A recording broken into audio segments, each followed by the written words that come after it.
ಮಾಗಡಿಯ ಕೆಂಪೇಗೌಡರ ಕೋಟೆ ನಾಶ ಮಾಡಿದವರ ವಂಶ ಸರ್ವನಾಶವಾಗಲಿ ಎಂದು ಮನನೊಂದು ಶಾಪ ಹಾಕಿದ ಡಾಕ್ಟರ್ ಎಚ್.ಎಂ. ಕೃಷ್ಣಮೂರ್ತಿ ಇಂದು ಪತ್ರಿಕಾಗೋಷ್ಠಿ ಮುಖಾಂತರ ಮಾಗಡಿ ಕೆಂಪೇಗೌಡರ ಕೋಟೆಯ ಕಂದಕದ ಬಳಿ ನಿಂತು ಕೋಟೆಯ ಸಂಪೂರ್ಣ ವಿವರವನ್ನು ಪ್ರಸ್ತಾಪಿಸುತ್ತಾ, ಕೋಟೆಯ ಕಂದಕದ ಸುತ್ತಮುತ್ತ ಕಸದ ರಾಶಿ ಸುರಿದಿರುವುದನ್ನು ನೋಡಿ ಪುರಸಭಾ ಆಡಳಿತ ವ್ಯವಸ್ಥೆಗೆ ಛೀಮಾರಿ ಹಾಕಿ ಕಂದಕವನ್ನು ಯಾವುದೇ ಕಾರಣಕ್ಕೂ ಮುಚ್ಚುವುದಕ್ಕೆ ಬಿಡುವುದಿಲ್ಲ.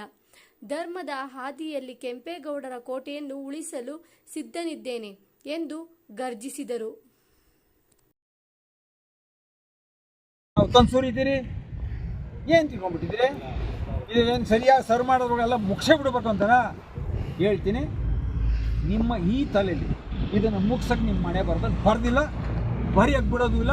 ಅದಕ್ಕೆ ನಾನು ಹೋರಾಟ ಇದೆ, ನಾನು ಸಿದ್ಧನಾಗಿದ್ದೀನಿ. ನಿಮ್ಗೆ ಎಷ್ಟು ತೋಳ್ಬಲ, ಹಣಬಲ, ಅಧಿಕಾರದ ಬಲ ನೀವು ಏನಾರ ಇಟ್ಕೊಳ್ಳಿ, ಅದನ್ನು ಜಯಿಸೋಕ್ಕೆ ಶಕ್ತಿ ಭಗವಂತ ಶಕ್ತಿ ಕೊಟ್ಟವನೇ.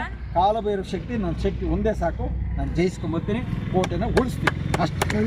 ಒಂದು ಕಡೆ ನಾನು ಮಾಗಡಿ ಕೆಂಪೇಗೌಡರ ಕೋಟೆಯ ಕಂದಕದ ಮೇಲೆ ನಿಂತ್ಕೊಂಡು ಇವತ್ತು ನಾವು ಮಾತಾಡ್ತಾ ಇದ್ದೀನಿ. ತಮಗೆಲ್ರಿಗೂ ಗೊತ್ತಿದೆ, ಈ ಕೋಟೆಯ ದಕ್ಷಿಣದ ಭಾಗವನ್ನು ಮುಚ್ಚಲಿಕ್ಕೆ ಪ್ರಾರಂಭ ಮಾಡಿ ಅಲ್ಲಿ 3-4 ತಿಂಗಳಿಂದ ಪ್ರಾರಂಭವಾಗಿದೆ. ಇದನ್ನು ಸಂರಕ್ಷಣೆಯನ್ನು ಮಾಡಬೇಕು, ಕೆಂಪೇಗೌಡರ ಇತಿಹಾಸವನ್ನು ಉಳಿಸ್ಕೋಬೇಕು. ಇದು ನಾಡಿಗೆ ಮತ್ತು ದೇಶಕ್ಕೆ ಕೊಡುಗೆಯಾದಂಥ ಒಂದು ಮಾಗಡಿ ಕ್ಷೇತ್ರ ಹಿರಿಮೆಯನ್ನು ಪಡೆದಿದೆ ಅನ್ನುವಂಥ ವಿಚಾರವನ್ನು ತಮ್ಮ ಮುಂದೆ ಎಲ್ಲರ ಮುಂದೆ ಹೇಳಿದ್ದೀನಿ. ನಾವು ಮೊದಲಿಗೆ ಈ ಒಂದು ಕಾರ್ಯಕ್ರಮವನ್ನು, ಕೋಟೆಯನ್ನು ಉಳಿಸ್ಕೋಬೇಕು ಅಂತ ಪ್ರಾರಂಭವನ್ನು ಮಾಡಿದ್ದು 18/1/2025 ಈ ಒಂದು ಕೋಟೆಯ ಉಳಿವಿಗೋಸ್ಕರ ಹೋರಾಟವನ್ನು ಪ್ರಾರಂಭವನ್ನು ಮಾಡಿದ್ವಿ. ಇದಾದ ನಂತರ ನಾವು ಜನರ ಸಹಿಯನ್ನು, ಅಂದರೆ ನನ್ನ ಒಬ್ಬನ ಪರವಾಗಿ ಹೋರಾಟ ಮಾಡುವಂಥ ಕೋಟೆ ಅಲ್ಲ, ಇದು ಸಮಸ್ತ ನಾಡಿನ ದೇಶದ ಸಮಸ್ಯೆ ಅಂತ ಹೇಳಿ ಇದನ್ನು ಕೇಳಿದಾಗ ಸಾಕಷ್ಟು ಜನ ಈ ಕೋಟೆಯನ್ನು ಉಳಿಸ್ಕೋಬೇಕು ಅಂತ ಹೇಳಿ ನಾನು ಮುಂದೆ ತಾನು ಮುಂದೆ ಬಂದರು.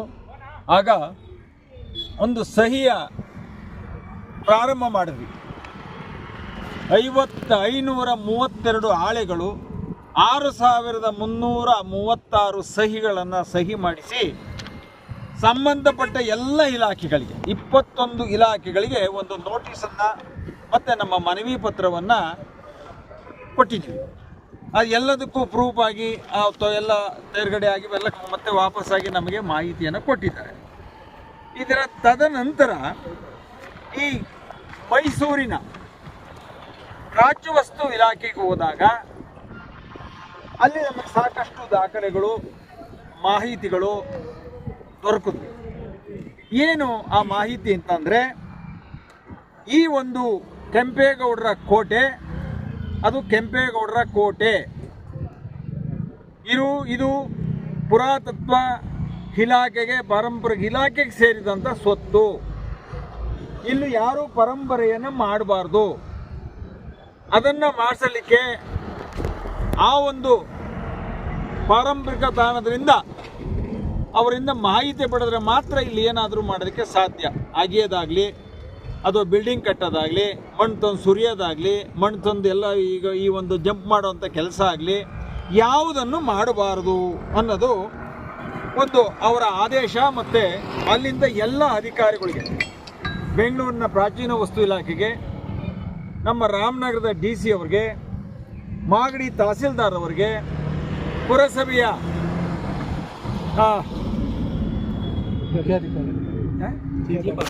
ಚೀಫ್ ಆಫೀಸರ್ಗೆ ಎಲ್ಲರಿಗೂ ಒಂದು ಲೆಟ್ರನ್ನು ಕಳಿಸಿದ್ದಾರೆ. ಅದರ ವಿಶೇಷ ಏನಪ್ಪ ಅಂದರೆ, ಸರ್ಕಾರದ ಆದೇಶದ ರೀತ್ಯ ಘೋಷಿತ ಯಾವುದೇ ಪುರಾತನ ಸ್ಮಾರಕದ 100 ಮೀಟರ್ ಪ್ರದೇಶವು ನಿಷೇಧಿಸಿದ ವಲಯವಾಗಿದ್ದು, ತದನಂತರ 200 ಮೀಟರ್ ವ್ಯಾಪ್ತಿಯ ನಿಯಂತ್ರಣ ವಲಯದಾಗಿರುತ್ತದೆ ಪ್ರತಿಯನ್ನು ಅವರು ಘೋಷಣೆಯನ್ನು ಮಾಡಿದ್ದಾರೆ. ಇದಾದ ನಂತರ ನೋಡಿ, ಇಷ್ಟು ಆಯುಕ್ತರಿಗೆ ಅವರು ಮನವಿಯನ್ನು ಕಳಿಸಿದ್ದಾರೆ.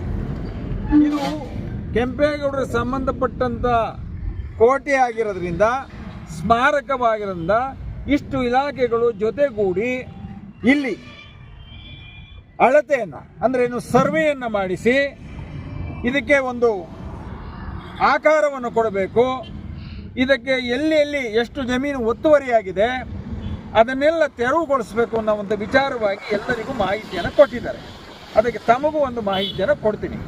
ಅದರ ಜೊತೆಯಲ್ಲಿ ಉಲ್ಲೇಖಿತ ಸರ್ಕಾರದ ಆರಿಸಿದ ಕರ್ನಾಟಕ ಪ್ರಾಚೀನ ವಸ್ತು ಐತಿಹಾಸಿಕ ಸ್ಮಾರಕಗಳು ಮತ್ತು ಪುರಾತತ್ವ ಸ್ಥಳಗಳ ಮತ್ತು ಅವಶೇಷಗಳ ತಿದ್ದುಪಡಿ ಅಧೀನದಷ್ಟು 2024 ಯಾವುದೇ ಸ್ಮಾರಕಗಳಿಗೆ ಧಕ್ಕೆ ಮತ್ತು ವಿರೂಪ ಹಾಗೂ ಬದಲಾವಣೆ ಇತ್ಯಾದಿಗಳ ಪ್ರಕರಣಗಳಿಗೆ ಸಂಬಂಧಿಸಿದಂತೆ ಸಂಬಂಧಿಸಿದಂತೆ 2 ವರ್ಷಗಳ ಕಾರಾಗೃಹ ಶಿಕ್ಷೆ ಮತ್ತು 1 ಲಕ್ಷ ದಂಡವನ್ನು ವಿಧಿಸಲಾಗುತ್ತದೆ. ಇದು ಸರ್ಕಾರದ ಆದೇಶ. ಈ ಎಲ್ಲವೂ ಇದ್ದಾಗ ನಾವು ಮತ್ತೆ ಇದರ ವಿಚಾರವಾಗಿ ನಾವು ಸರ್ಕಾರದ ಎಲ್ಲ ಆಫೀಸ್ಗಳನ್ನು ಅಧಿಕಾರಿಗಳನ್ನು ಸದಾಕಾಲ ಅವರ ಆಫೀಸ್ಗಳಿಗೆ ಹೋಗ್ತಾ ಇದ್ದೀನಿ, ಮಾಹಿತಿಯನ್ನು ಕಲೆ ಹಾಕ್ತಾ ಇದ್ದೀನಿ. ಏನಾದರೂ ಮಾಡಿ ಇದನ್ನು ನಾವು ಒಂದು ಮಾಗಡಿಯ ಕೆಂಪೇಗೌಡರ ಕಿರೀಟವನ್ನು ಉಳಿಸ್ಕೋಬೇಕು ಅನ್ನೋ ಒಂದೇ ಒಂದು ಕಾರಣಕ್ಕೋಸ್ಕರ. ಹಾಗಾಗಿ ಇದನ್ನು ಕದ್ದು ಮುಚ್ಚಿ ಮಾಡುವಂಥ ಕೆಲಸ ಅಲ್ಲ. ಕರ್ನಾಟಕ ರಾಜ್ಯ ನಿರ್ದೇಶನಾಲಯ 7/2/2025 ರಾಜ್ಯ ಸಂಘ ಮತ್ತು ಪಾರಂಪರಿಕ ಇಲಾಖೆಯವರಿಗೆ ಒಂದು ನಕಾಸೆಯನ್ನು ಸಿದ್ಧಪಡಿಸಿ ಲಭ್ಯವಿರುತ್ತದೆ ಅಂತ ಕೊಟ್ಟಿದ್ದಾರೆ. ಅಂದರೆ ಇದೆಲ್ಲ ದಾಖಲೆಗಳು ನಮ್ಮ ಸ್ವಾಧೀನದಲ್ಲಿ ಇರುತ್ತದೆ ಅಂತ ಅವರು ಮಾಡಿರುವಂಥ ಕೆಲಸ. ಹಾಗಾಗಿ ನಾವುಗಳು ಸರ್ವೆ ನಂಬರ್ ಅಂದರೆ ಇವತ್ತು ಏನು ಮಾಗಡಿಯ ಕೋಟೆಯ ಒಳಭಾಗದಲ್ಲಿ ಇವತ್ತು ಏನು ನಡೀತಾ ಇದೆ, ಎಷ್ಟು ಎಕರೆ ಜಮೀನಿದೆ ಅಂತ ಹೇಳಿ ಇದನ್ನು ಪರಿಶೀಲನೆ ಮಾಡಿದಾಗ 2001, 201, 202, 203, 205, 204 ಒಟ್ಟಾರೆ 13 ಎಕರೆ 34 ಕುಂಟೆ ಕೆಂಪೇಗೌಡರ ಸ್ವಾಧೀನದ ಸ್ವತ್ತಾಗಿದೆ. ಅದು ಪಾರಂಪರಿಕ ಇಲಾಖೆಗೆ ಸಂಬಂಧಪಟ್ಟಿದೆ ಅಂತ ಹೇಳಿ ಅವರು ಸಹ ಒಟ್ಟಾರೆ ಅವರಿಗೆ ಒಂದು ದಾಖಲೆಯನ್ನು ಕೊಟ್ಟಿದ್ದಾರೆ. ನೋಡಿ, ಇದು ಇವತ್ತಿನ ನಕಾಸೆ ತಮಗೆಲ್ರಿಗೂ ಗೊತ್ತಿರ್ಬೋದು. ನೋಡಿ, ಇದು ಕೋಟೆ, ಇದು ಊರು, ಇದು ನಮ್ಮ ಒಂಬಳಮ್ಮನ ಕೆರೆ, ಎಲ್ಲಿಗೆ ಕೆರೆ ಎಲ್ಲ ಒತ್ತುವರಿ ಆಗ್ತಾ ಇದೆಯಲ್ಲ ಈ ಕೆರೆ. ಇದನ್ನು ಎಲ್ಲ ಆ ಒಂದು ಆಯಾ ಜಾಗವನ್ನು ಗುರುತಿಸಿ ಈ ಒಂದು ಎಷ್ಟನೇ ಇಸ್ವಿಲಿ ಅಂದರೆ ಗ್ರಾಮಾಂತರ ಜಿಲ್ಲೆ ಬೆಂಗಳೂರು ಗ್ರಾಮಾಂತರ ಇದ್ದಾಗ 1808ರಲ್ಲಿ ಮಾಡಿದಂಥ ನಕ್ಷೆ. ಇವತ್ತು ಅವರು ಮಾಡಿದ್ರು, ಇವರು ಮಾಡಿದ್ರು, ಯಾಕೆ ಮಾಡಿದ್ರು ಅಲ್ಲ. ಇವತ್ತಿನ ದಾಖಲೆಗಳಲ್ಲಿ ಕೆಲವು ತಿದ್ದುಪಡಿ ಮಾಡಿದ್ದಾರೆ. ಅದರಲ್ಲಿ ಏನು ತೋರಿಸ್ತಾರಪ್ಪ ಅಂದರೆ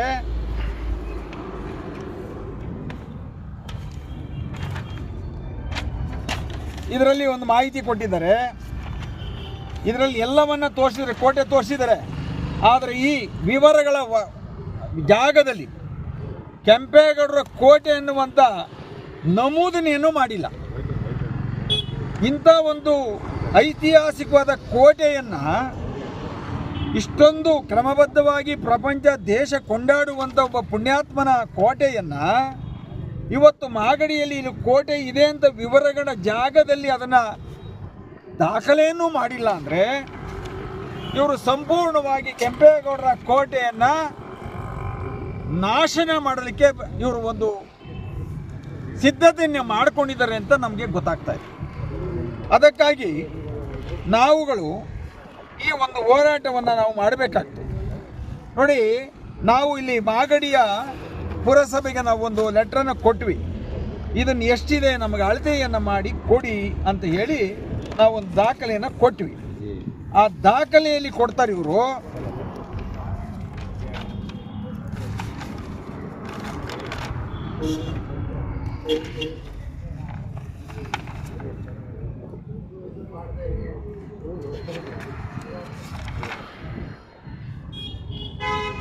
ನೋಡಿ, ಇದಕ್ಕೆ ಸಂಬಂಧಪಟ್ಟದ್ದು ಕೆಂಪೇಗೌಡರ ಕೋಟೆಗೆ ಸಂಬಂಧಪಟ್ಟದ್ದು 13 ಎಕರೆ 34 ಕುಂಟೆ.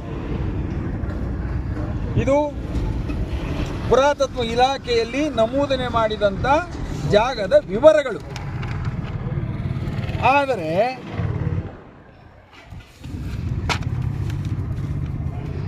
ಇಲ್ಲಿ ಇವತ್ತಿನ ಮಾಗಡಿಯ ಅಧಿಕಾರಿಗಳು ಒಂದು ಸರ್ವೆಯನ್ನು ಮಾಡ್ತಾರೆ. ನಾವು ಒಂದು ಚಿತ್ರಣ ಕೊಡಿ, ನಮಗೆ ಅಳತೆ ಮಾಡಿ ನಮಗೆ ನಕ್ಷೆಯನ್ನು ಕೊಡಿ ಅಂತ ಕೇಳಿದಾಗ ನೋಡಿ ಇಲ್ಲಿ ಮಾಡಿದ್ದಾರೆ. ಸ್ಥಳ ಪರಿಶೀಲನೆ ಅರ್ಜಿದಾಗಿರುವ ನಂಬರುಗಳನ್ನು ಪರಿಶೀಲಿಸಿದಾಗ RTI ಪ್ರವೇಶವೆಂದು ದಾಖಲಾಗುವುದಿಲ್ಲ. ಆದುದರಿಂದ ಆಲಿಕೋಟೆಗೆ ಪ್ರವೇಶವನ್ನು ಅರ್ಜಿದಾರರ ಸಮಕ್ಷಮ ಅಳತೆ ಕಾರ್ಯ ಕೈಗೊಂಡು ನಕ್ಷೆಯನ್ನು ತಯಾರಿಸಿ ಕಡತದೊಂದಿಗೆ ಲಗತ್ತಿಸಿದ್ದು ಮುಂದಿನ ನಡವಳಿಕೆಗಾಗಿ ಸದರಿನ ಕಡಿತವನ್ನು ಕಚೇರಿಗೆ ನೀಡುತ್ತೇವೆ. ಯಾವತ್ತು ಮಾಡಿರೋದು ಇದು? 24-25ರಲ್ಲಿ.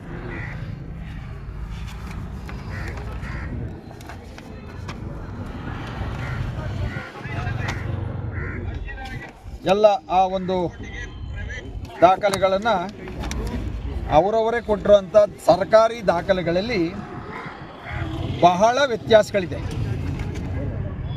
ನೋಡಿ, ಇದು ಪಟ್ಟಣದ ಅವಾಗಲೇ ಕೊಟ್ಟಂಥ ಚಿತ್ರಣ, ಅಂದರೆ ಕೋಟೆ ಎಷ್ಟು ಯಾವ ಆಕಾರದಲ್ಲಿದೆ ಅಂತ.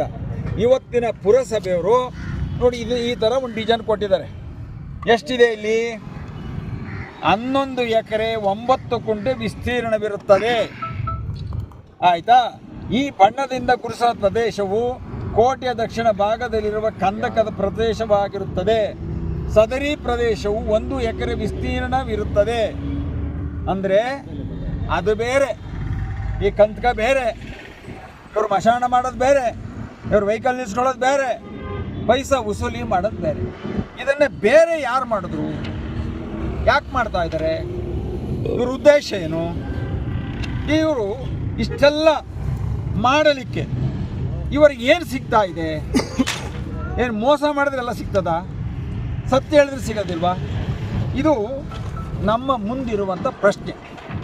ಹಾಗಾಗಿ ನಾನು ಮೈಸೂರಿನ ನಮ್ಮ ಪುರಾತತ್ವ ಇಲಾಖೆಗೂ ಹೋಗಿ ಸಂಬಂಧಪಟ್ಟವರನ್ನ ಭೇಟಿಯಾಗಿದ್ದೀನಿ. ಅವರೂ ಸಹ ಕೆಂಪೇಗೌಡರ ಕೋಟೆ ಎಂದು ನಾವು ಘೋಷಣೆಯನ್ನು ಮಾಡಿ ನಿಮಗೆ ಒಂದು ಲಗತ್ತಿನ ಪತ್ರಿಕೆಯನ್ನು ಕಳಿಸಿದ್ದೀವಿ. ಇದಕ್ಕೆ ಸಂಬಂಧಪಟ್ಟವರು ಬೆಂಗಳೂರಿನಲ್ಲಿದ್ದಾರೆ. ರಾಮನಗರ DC ಅವರು ಬರಬೇಕು, ತಹಸೀಲ್ದಾರ್ ಅವರು ಬರಬೇಕು. ಇವರೆಲ್ಲರೂ ಒಗ್ಗಟ್ಟಾದಾಗ ನಾವು ಸಹ ಬಂದು ಕೆಂಪೇಗೌಡರ ಕೋಟೆಯ ವಿಸ್ತೀರ್ಣವನ್ನು ನಾವು ಅವರೆಲ್ಲ ಒಂದೇ DC ಅವರು ನಮಗೆ ಎಲ್ಲರೂ ಲೆಟ್ರ್ ಬರೆದಿದ್ವಿ. ಆದಷ್ಟು ಶೀಘ್ರವಾಗಿ ಕೆಂಪೇಗೌಡರ ಕೋಟೆಯ ಕಂದಕದ ಬಗ್ಗೆ, ನಾವು ಕೆಂಪೇಗೌಡರ ಕೋಟೆ ಬಗ್ಗೆ ಒಂದು ಅಳತೆಯನ್ನು ಮಾಡಿ ಒಂದು ನಿಗದಿತ ಜಾಗವನ್ನು ಮಾಡಬೇಕು ಅಂತ. ಅಷ್ಟರ ಒಳಗಡೆ DC ಸಾಹೇಬರವರು ಇನ್ನೂ ಇದರ ಬಗ್ಗೆ ಗಮನ ಹರಿಸಿಲ್ಲ. ತಹಸೀಲ್ ಸಾಹೇಬರು ನಾವೆಲ್ಲ ಇಲ್ಲಿ ಕೋಟೆ ಹತ್ರ ಧರಣಿ ಮಾಡಿ ಮನವಿಯನ್ನು ಕೊಟ್ಟು ಇನ್ನು ಮುಂದೆ ಇಲ್ಲಿ ಆಗಬಾರ್ದು ಅಂತ ಹೇಳ್ದೋ, ಇಲ್ಲ ನಾವು ಸರ್ಕಾರ ಗಮನ ತರ್ತೀವಿ, ನಾವೇನಾದರೂ ಉಳಿಸ್ಕೊಳ್ಳೋದಕ್ಕೆ ಪ್ರಯತ್ನವನ್ನು ಪಡ್ತೀನಿ ಅಂದರು. ಅವರು ಇವತ್ತಿನವರೆಗೂ ಗಮನ ಹರಿಸಿಲ್ಲ. ನಮ್ಮ ಮಾಗಡಿಯ ಪುರಸಭೆ ಅಧಿಕಾರಿಗಳು, ನಾನು ಹೇಳಿದೆ ಕೋಟೆ ಹಿಂದಗಡೆ ಮನೆ ಕಟ್ತಾ ಇದ್ದಾರೆ ಅಂದರು. ಸರ್ ನಿಲ್ಲಿಸ್ತೀವಿ ಅಂದರು. ಅದಾದ ನಂತರ ನಿಲ್ಲಿಸಿದ್ರು. ಆಮೇಲೆ ಒಂದು ವಾರ ಆಗಿ ಪ್ರಾರಂಭವಾಯಿತು. ಸರ್ ಏನು ಸರ್ ತಿರ್ಗಾ ಕಟ್ತಾವ್ರೆ? ಇಲ್ಲ, ಅದು ಚೆಕ್ ಬಂದಿಲ್ಲ, ನಾವೇನು ಇದು ಕೊಟ್ಟಿಲ್ಲ, ನಕ್ಷೆ ಕೊಟ್ಟಿಲ್ಲ, ಮತ್ತು ಪ್ಲ್ಯಾನ್ ಕೊಟ್ಟಿಲ್ಲ, ನಾವು ಬೆಳಿಗ್ಗೆ ಕೆಲಸ ನಿಲ್ಲಿಸ್ತೀವಿ. ಓಕೆ ಹಂಗಂದ್ರು. ಇವತ್ತು ಶುಕ್ರವಾರ ಮಾತಾಡಿದೆ, ಶನಿವಾರ ಅವರು ಮೆಟೀರಿಯಲ್ ಹೊಡ್ಕೊಂಡ್ರು, ಭಾನುವಾರ ಮೋಲ್ಡ್ ಹಾಕ್ಕೊಂಡ್ರು. ನೆಕ್ಸ್ಟ್ ಡೇ ಕೇಳಿದ್ರೆ ಸರ್ ನಾವು ಭಾನುವಾರ ರಜಾ ಸಾರ್ ಅಂತ. ಇವರೇನು ಅಧಿಕಾರಿಗಳ ಅಥವಾ ಬೇಜವಾಬ್ದಾರಿತನನ, ಇಲ್ಲ ಈ ಮಾಗಡಿನ ಸರ್ವನಾಶ ಮಾಡೋಕ್ಕೋಸ್ಕರನೇ ಇವರೆಲ್ಲ ಬಂದಿದ್ದಾರಾ? ಇದು ಮನಸ್ಸಿಗೆ ನೋವಾಗುವಂಥ ವಿಚಾರ. ಇವೆಲ್ಲ ಬೆಳವಣಿಗೆಗಳನ್ನು ನೋಡಿದಾಗ ಈ ಮಾಗಡಿಗೆ ನಿಮ್ಮ ಕೊಡುಗೆಗಳೇನು ಅಂತ ಕೇಳಿದಾಗ ಇವರು ಏನು ಉತ್ತರ ಕೊಡ್ತಾರೆ ನಮಗೆ ಗೊತ್ತಿಲ್ಲ. ಆದರೆ ಒಂದು ಬಲಿಷ್ಠರಾದವರು, ದಬ್ಬಾಳಿಕೆ ಮಾಡಿದಂಥವ್ರು, ದೌರ್ಜನ್ಯ ಮಾಡಿದಂಥವ್ರು, 99 ಬಾರಿ ಗೆಲ್ಲಬಹುದು, ಆದರೆ 100ನೇ ಬಾರಿಗೆ ಸತ್ಯನೇ ಗೆಲ್ಲದು. ಈ ಎಲ್ಲ ಅಹಂಕಾರಗಳು ತಲೆ ಕೆಳಗಾಗಿ ಕೆಳಗೆ ಬೀಳ್ತದೆ, ಇದು ಸತ್ಯ. ಇವತ್ತು ಕೆಂಪೇಗೌಡರ ಕೋಟೆ ನೀವು ಹಾಳು ಮಾಡೋದಕ್ಕೆ ಯಾರ್ಯಾರು ಪ್ರಯತ್ನ ಪಟ್ಟಿದ್ದೀರೋ ನಿಮ್ಮ ಮನೆಗಳು ಇನ್ನು 3 ತಲೆಮಾರಿನಲ್ಲಿ ನಾಶನ ಆಗ್ತದೆ. ಹುಟ್ಟಿದ ಮಣ್ಣಿಗೆ ಎತ್ತಿ ತಂದೆ ತಾಯಿಗಳಿಗೆ ನಮ್ಮ ಕೊಟ್ಟಂಥ ಕೊಡುಗೆ ಕೊಟ್ಟಂಥ ಪುಣ್ಯಾತ್ಮರು ನೀವು ಯಾವತ್ತು ಹಾಳು ಮಾಡ್ತೀರೋ ನೀವು 3 ತಲೆನೂ ಉದ್ಧಾರ ಆಗಲ್ಲ, ನೀವೆಲ್ಲರೂ ಸರ್ವನಾಶ ಆಯ್ತೀರಿ. ಇವತ್ತು ಕೆಂಪೇಗೌಡರು ಹಾಳು ಮಾಡ್ತಾ ಇದ್ದೀರಲ್ಲ, ಅದೇ ಥರ ನಿಮ್ಮ ಮನೆತನಗಳು ಹಾಳಾಗ್ತವೆ. ಇದು ಒಬ್ಬರ ಮಾತಲ್ಲ, ಇದಕ್ಕೆ ಅಧಿಕಾರಿಗಳಿದ್ದೀರಿ, ರಾಜ್ಯ ಸರ್ಕಾರದ ಜವಾಬ್ದಾರಿ ಇದೆ, ಶಾಸಕರ ಜವಾಬ್ದಾರಿ ಇದೆ, ತಹಸೀಲ್ದಾರರ ಜವಾಬ್ದಾರಿ ಇದೆ, DC ಅವರ ಜವಾಬ್ದಾರಿ ಇದೆ, ಪುರಸಭೆ ಅಧಿಕಾರಿಗಳ ಜವಾಬ್ದಾರಿ ಇದೆ, ಪುರಸಭೆಯಲ್ಲಿ ಗೆದ್ದಂಥ ಎಲ್ಲ ಜನಪ್ರತಿನಿಧಿಗಳ ವ್ಯವಸ್ಥೆನೂ ಇದೆ. ನೀವೆಲ್ಲರೂ ಕಾರಣಕರ್ತರಾಗ್ತೀರಿ. ಯಾತಕ್ಕೆ?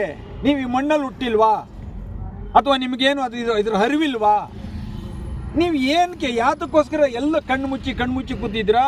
ಅಥವಾ ಎಲ್ಲ ಪೂರ್ತಿ ನಾಶನ ಆದಮೇಲೆ ನೀವು ಮಾಗಡಿಗೆ ಬಂದರೆ ಏನು ತೋರಿಸ್ತೀರಾ ಅಂತ ನನಗೆ ಗೊತ್ತಿಲ್ಲ.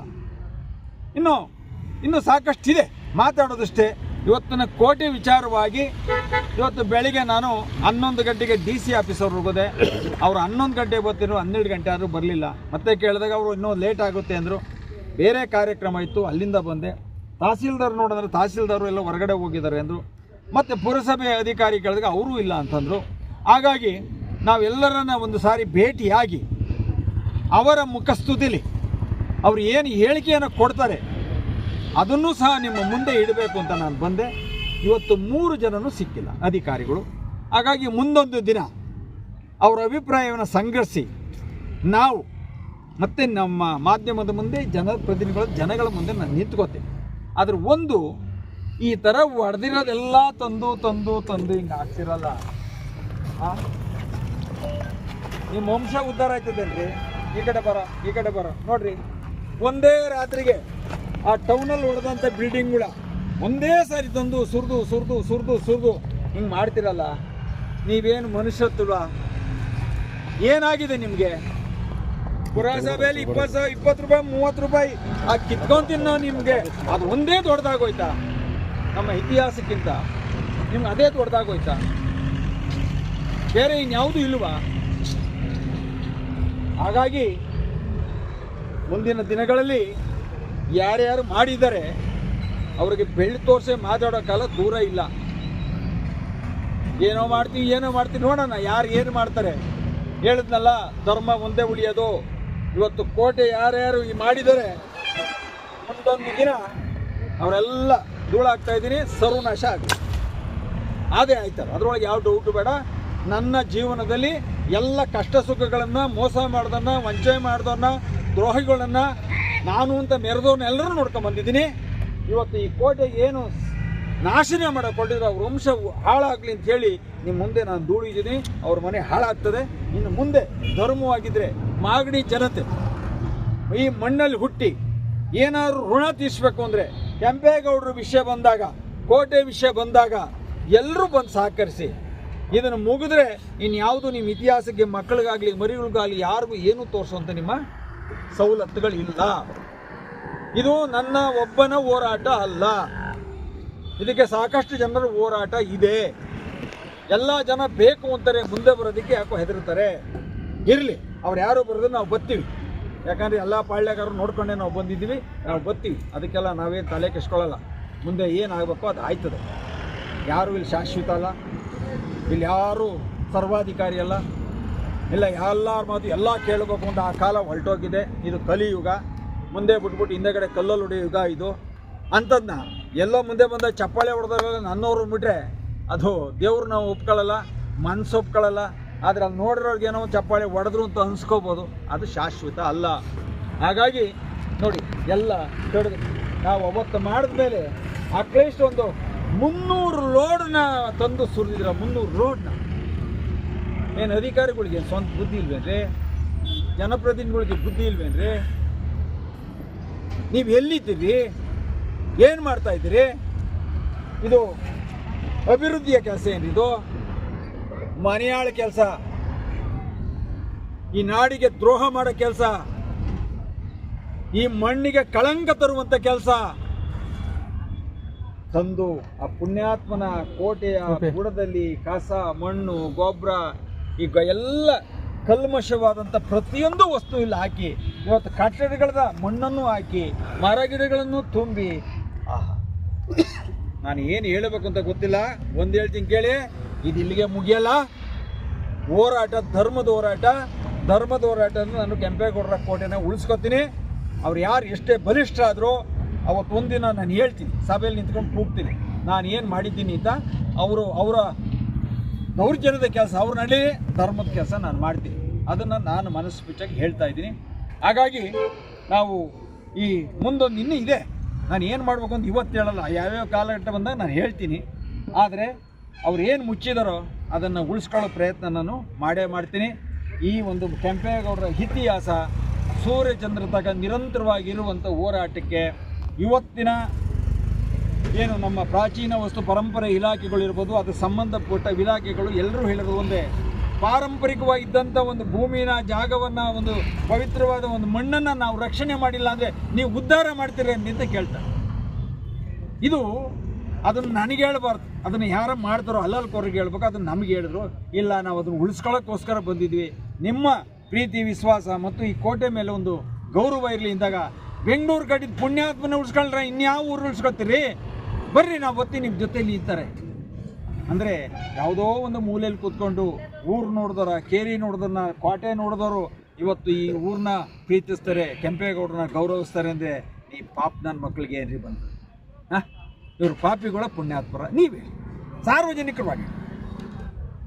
ಇದೆಲ್ಲ ಮನುಷ್ಯನಿಗೆ ಒಂದು ಇಷ್ಟಾರೆ ಬೇಕ್ರಿ, ಆತ್ಮಗೌರವ, ಆತ್ಮಶುದ್ಧಿ, ಪ್ರಾಮಾಣಿಕತೆ. ಎಲ್ಲೇ ಹೋದ್ರು ಎದೆ ನಿಕ್ಸ್ಕೊಂಡು ನಾವು ನಾನು ಸರಿ ಅನ್ನೋ ಒಂದು ಅವ್ರಿಗೆ ಇರಬೇಕು, ಬೇರೆಯವ್ರಿಗೆ ತೋರ್ಸೋದು ಬೇಡ, ಅವ್ರಿಗೆ ಇರಬೇಕು. ಈ ಕೆಲಸ ಮಾಡಿದವ್ರು ಯಾರೋ ಕೇಳಿದ್ರೆ ಯಾರು ಇಲ್ವೇನ್ರಿ ಅಲ್ಲಿ ಇದಾರೋ ಇಲ್ಲ ಗೊತ್ತಿಲ್ಲಪ್ಪ, ಕಾಲ ಬಂದಾಗ ಹುಡುಕ್ಬಿಟ್ಟು ಹೇಳ್ತೀನಿ ಅಂತ ಹೇಳಿ. ಇದು ಮಾಗಡಿಯ ಚಿತ್ರಣ.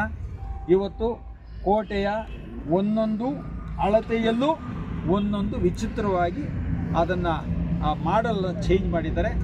ಆದರೆ ಇವತ್ತು ಮಾಡಿರೋದಲ್ಲ, 1808ರಲ್ಲಿ ಮಾಡಿರುವಂಥ ದಾಖಲೆ ಸಂಪೂರ್ಣವಾಗಿ ಭದ್ರವಾಗಿದೆ. ಆ ದಾಖಲೆಯನ್ನು ಇವರಲ್ಲ, ಯಾವ ಸರ್ಕಾರದವರು ಅಳಿಸೋಕ್ಕಾಗೋದಿಲ್ಲ, ಅದು ಮುದ್ರಣ ಆಗಿ ದೇಶದಲ್ಲಿ ಕೂತಿದೆ. ಹಾಗಾಗಿ ಈ ಕೋಟೆನ ಉಳಿಸ್ಕೋತೀವಿ. ಆದರೆ ಮಾಗಡಿ ಜನತೆ ಮತ್ತು ಈ ಒಂದು ಕೆಂಪೇಗೌಡರ ಇತಿಹಾಸವನ್ನು ಬಲ್ಲವರು, ಇತಿಹಾಸ ಚರಿತ್ರೆಯನ್ನು ಗೊತ್ತಿರುವಂಥವ್ರು ಎಲ್ಲರೂ ನನ್ನ ಜೊತೆಯಲ್ಲಿ ನಿಲ್ಲಿ ಈ ಕೋಟೆಯನ್ನು ಉಳಿಸ್ಕೊಳ್ಳೋಣ. ಈ ಮಾಗಡಿಯ ಕಳಂಕ ಏನು ಕಳಸಪ್ರಾಯವಾದಂಥ ಕೋಟೆಗೆ ನಾವೆಲ್ಲರೂ ಶಕ್ತಿ ತುಂಬೋಣ ಅಂತೇಳಿ ನನ್ನ ಮಾತು ಮುಗಿಸ್ತೀನಿ. ನಮಸ್ಕಾರ. ಅಭಿವೃದ್ಧಿಗೆ ಸಚಿವರೆಲ್ಲ ಬರ್ತಾರಪ್ಪ. 50 ಕೋಟಿ ಅನುದಾನ ಬಿಡುಗಡೆ ಆಗಿದೆ. ಅಯ್ಯೋ 15 ವರ್ಷದಿಂದ 106 ಕೋಟಿ ಬರ್ತಾನೆ ಇದೆ. ಯಾರು ತೋರಿಸಿರೋದು ಯಾವ್ದ್ರ ತೋರ್ಸವ್ರೆ? ಕೆಲಸ ಮಾಡೋ ಬೋಲ್ಡ್ ಹಾಕಿ ಮಾಡ್ತಾರೆ. ಯಾವ ಬೋಲ್ಡ್ ಹಾಕಿ ಮಾಡವ್ರೆ? ಅದೇ ಬರುವಾಗ ಕಾರ್ಪುಡಿ ಎಸ್ಕೊಂಬರೋದು, ಗಾಳಿ ಬರೋ ಕಡೆ ನಿಂತ್ಕೊಂಡು ಬಿಟ್ಬಿಡೋದು. ಕಾರ ಹೊಡಿತೇನೋ, ಯಾವ ಕಾರಣ ಗೊತ್ತಿಲ್ಲ, ಒಟ್ನಲ್ಲಿ ಕಣ್ಣು ಹೊಡಿತು, ಅದೇ ನಾವು ಮಾಡಿದ್ದು ಅಂತ ಪುಣ್ಯ. ಅದೆಲ್ಲ ಪುಣ್ಯ ಅಲ್ಲ, ದಾಖಲೆ ಎಲ್ಲೈತೆ? ನಿಮಗೆ ಕೊಟ್ಟಿದ್ದಾರಾ? ನಿಮಗೆ ಕೊಟ್ಟಿದ್ದೇನ್ರಿ? ಪತ್ರಕರ್ತರೆ ನಿಮಗೆ ಕೊಟ್ಟವ್ರಾ? ಯಾಕೆ ಕೊಟ್ಟಿದ್ದಾರೆ? ಯಾವ ಕೋಟಿ ಎಲ್ಲಿಂದ ಯಾವ ಇಲಾಖೆಯಲ್ಲಿದೆ? ಯಾವಾಗ ಕೆಲಸ ಪ್ರಾರಂಭ ಮಾಡ್ತಾರೆ? ಹೌದು, ಹಿಂದೆ ಮಾಡಿದ್ರಲ್ಲ ಕೆಲಸ, ಬಿದ್ದು ಹೋಗಿ ಅಲ್ಲೊಂದು ಕಲ್ಲು ಇಲ್ಲೊಂದು ಕಲ್ಲು ಲಾಸ್ಟಿಗೆ ಬಿದ್ದೋಗ್ಬಿಟ್ಟು ಹಂಗೆ ಬಿಟ್ಬಿಟ್ರಲ್ಲ, ಅದೆಲ್ಲ ಯಾರ ಲೆಕ್ಕ? ಗಾಂಧಿ ಲೆಕ್ಕನಾ? ಫಸ್ಟು ಮಾಡೋ ಕೆಲಸ ಸರಿಯಾಗಿ ಮಾಡೋರು ಅಂತ ನೋಡ್ರಿ. ಮುಂದೆ ಏನು ಮಾಡಿದ್ರೆ ಬಾಯ್ನಲ್ಲಿ ಮಾಡೋದಲ್ಲ. ಸಾಧನೆ ಅಂದರೆ ಬುನಾದಿ ಹಾಕಿ ಗಟ್ಟಿಯಾಗಿ ನಿಂತು ಮಾಡಬೇಕು. ಅದು ಅಭಿವೃದ್ಧಿ. ತೋರಿಸಿ ಅಭಿವೃದ್ಧಿ ಎಲ್ಲ ಐತೆ. ನಿಮ್ಮ ಅನಿಸಿಕೆ ಏನು ಸರ್? ಯಾರು ಮುಂದಿನ ದಿನಗಳಲ್ಲಿ ನಿಮ್ಮ ಅನಿಸಿಕೆ? ನಂದೇನ್ರಿ, ಹೋರಾಟ ಐತ್ರಿ. ಕೆಂಪೇಗೌಡರು ಕೋಟೆ, ಕೆಂಪೇಗೌಡರು ನಾಡು ಉಳಿಸ್ಕೋಬೇಕು. ಈ ಮಣ್ಣಲ್ಲಿ ಹುಟ್ಟಿದ್ದೀನಿ, ಈ ಮಣ್ಣಿಗೋಸ್ಕರ ಏನಲ್ಲಿ ತ್ಯಾಗ ಮಾಡ್ತೀವಿ. ಇದ್ರಲ್ಲಿ ನನ್ನ ಸ್ವಾರ್ಥ ಏನಿದೆ?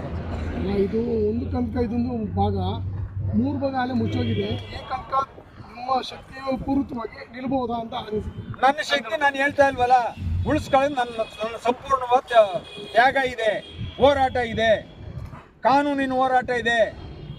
ಇಲ್ಲಿ ತೋಳು ಬಲ, ಹಣು ಬಲ, ಅಧಿಕಾರದ ಬಲ ನೀವು ಎಷ್ಟೇ ಇಟ್ಕೊಳ್ಳಿ, ಆದರೆ ನ್ಯಾಯದ ಒಂದಿರ್ತದೆ, ನ್ಯಾಯಸ್ಥಾನ ನ್ಯಾಯ ಇದೆಯಲ್ಲ, ಕಾಲ ಪಟ್ಟು ಮಾಡಿ ಅದು ಮಾಡ್ತದೆ. ಅದಕ್ಕೋಸ್ಕರ ಕಾಯಬೇಕು. ನಾವೇನು ಇದೇನು ಬಂದೇನೋ ಇಲ್ಲ ಇವ್ನು ದುಡ್ಡು ಕೊಡಪ್ಪ, ಇಲ್ಲ ಇವ್ನು ಕೊಡೋ ಅವ್ನು ಕೊಡುತ್ತೆ ಅವತ್ತನ ಕೇಳಿದ್ವಾ? ಸುಮ್ಮನೆ ಮೇಲೆ ಅದೇ ಥರ ಬಿಂಬಿಸ್ತಾರೆ ಯಾರು ಜನಗಳು. ಏನಂತ ಅಂದ್ರೆ ಪ್ರಜಾನಿಧಿಗಳು ನಿಮ್ಮ ಮೇಲೆ ಅವರು ಅಪ್ಪನ ಗುಟ್ಟಿನ ನನ್ನ ಮಕ್ಕಳಾದ್ರೆ ನೆಟ್ಟಿ ಮಾತಾಡ್ತಾರೆ, ಅಲ್ಲಲ್ಲಿ ಕೊಡ್ಬಿಟ್ಟಿನ ನನ್ನ ಮಕ್ಳಿಗೆ ಏನು ಬೇಕಾದ್ರು ಮಾತಾಡೋದು, ನಾನೇನು ಮಾಡ್ಲಪ್ಪ? ಬಿಂಬಿಸ್ತಾರೆ. ಅದು ಅವ್ರ ಚಿಂತೆ, ಅವ್ರ ಹೆಂಗೆ ಅವ್ರ ಜೀವನ ಇದು ಹಂಗೆ ಮಾಡ್ಕೊಳ್ಳಿ, ನನಗೆ ಸಂಬಂಧ ಇಲ್ಲ.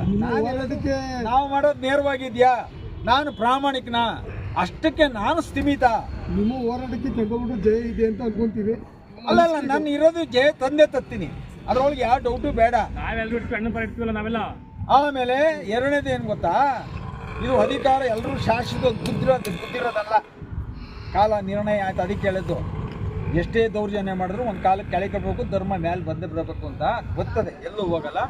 ಆದರೆ ಇದೆಲ್ಲ ಸರಿ ಮಾಡೋದ್ರೊಳಗಡೆ 300, 400, 500 ಒಂದು ಇದನ್ನು ತಂದು ಸರ್ಕಾರದವರೇ ಹೊಡೆದು ಸರ್ಕಾರದವರೇ ತಂದು ಮುಚ್ಚಿರಲ್ಲ.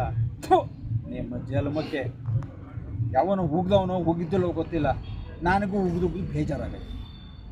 ಹಾಂ, ನಾನು ದುಡ್ದು ನಾನು ತಿಂದು ಇದು ಯಾವ್ದು ರೀ? ಈ ರೋಡಲ್ಲಿ ಬಂದು ಈ ಬಿಸಿಲಲ್ಲಿ ಒಣಗಿ ಏನಕ್ಕೋಸ್ಕರ? ನಮ್ಮ ಅಪ್ಪನಾಸ್ತಿ ಅಂತಲ್ಲ, ಇದು ಕೆಂಪೇಗೌಡರ ಆಸ್ತಿ ರೀ. ಇದು ಸಾರ್ವಜನಿಕ ಹಿತಾಸಕ್ತಿಗೋಸ್ಕರ ಮಾಡ್ತಾ ಇದ್ದೀವಿ. ಕೆಂಪೇಗೌಡರ ಆಸ್ತಿ, ಯಾವ ಇವ್ರದ್ದು ಪುಟ್ಕೋಶವ್ರದ್ದು ಆಸ್ತಿ ಅಲ್ಲ. ಇಲ್ಲಿ ಇವ್ನು ಬಂದಂಗೆಲ್ಲ ಮಾಡೋಕ್ಕೆ ಯಾವೊಂದು ಆಸ್ತಿ? ಯಾವನಿಗೇನು ಅಧಿಕಾರ ಐತೆ? ಹಿತಾಸಕ್ತಿ ಯಾವನೇ ಅಧಿಕಾರ ಐತೆ ಇವ್ರಿಗೆ? ಇರೋದನ್ನು ಬಳಸ್ಕೊಳಕ್ಕೆ ಯೋಗ್ಯತೆ ಇಲ್ದಾರ ಇವರು. ಏನೈತಿ ಇವ್ರಿಗೆ?